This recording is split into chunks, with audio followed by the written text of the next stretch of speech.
अस्सलाम वालेकुम, welcome to my channel friends. आज हम आपको बताएंगे कि कमीज़ की कटिंग से बचे हुए कपड़े की आप 3 साल की बच्ची खूबसूरत फ्रॉक कैसे बना सकते हैं। ये आप देख सकते हैं कमीज़ की कटिंग का बचा हुआ कपड़ा है। इसको हमने दरमियान में से 2 पीस कर लिया है। इसको जो है हम बैक पीस बना लेंगे। तो यहाँ से जो है हम इसकी जो है वो सफाई कर देते हैं। इधर से इसकी कटिंग करके तो इसकी हम सफाई कर देते हैं।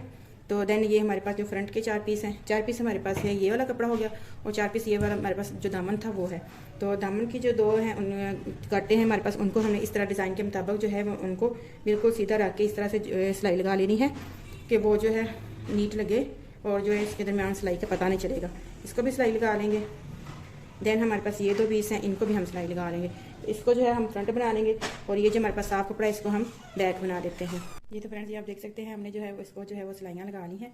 तो ये जो प्रिंट हिस्सा है आप ये देख लेंगे। आपने करना ये है कि जो हमारे अपने कमीज़ की जो लेंथ होती है ना उसमें से आपने जो प्रिंट हिस्सा है वो आगे ले आना है दामन पे।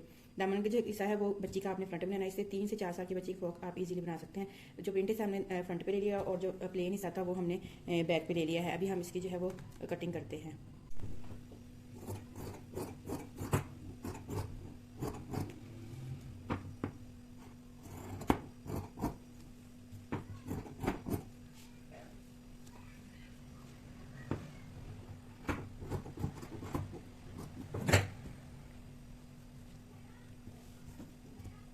ये तो फ्रेंड्स सिलाई के बाद ये आप देख सकते हैं हमने बचे हुए कमीज़ की कटिंग के बचे हुए कपड़े से 3 साल की बच्ची की खूबसूरत जो फ्रॉक है वो हमने रेडी कर ली है। तो अभी आप देख सकते हैं कि हमने ट्राउज़र की कटिंग से जो है वो इधर से इसको सिलाई लगा के तो बच्ची का एक ट्राउज़र भी सिलाई कर लिया है। इसी तरह अभी कमीज़ जो हमारी अपनी शर्ट की कटिंग होती है उससे आप इस तरह डिफरेंट स्टाइल लगा के तो इस तरह की फ्रॉक जो है वो रेडी कर सकते हैं। हम आगे भी आपसे इस तरह की जो है वो वीडियो शेयर करेंगे जिसमें हम आपको बताएंगे कि कमीज़ की बचे हुए कपड़े की कटिंग से आप कैसे जो है वो 2 से 3 साल 4 साल की बच्ची की फ्रॉक जो है वो ईजिली तैयार कर सकते हैं। तो कैसी लगी आपको हमारी वीडियो हमें जरूर बताइएगा। अपना ख्याल रखिएगा। इंशाल्लाह नेक्स्ट वीडियो में आपसे फिर मिलते हैं। तब तक के लिए आपसे गुजारिश है कि हमारे चैनल को सब्सक्राइब कर लें। अल्लाह हाफिज़।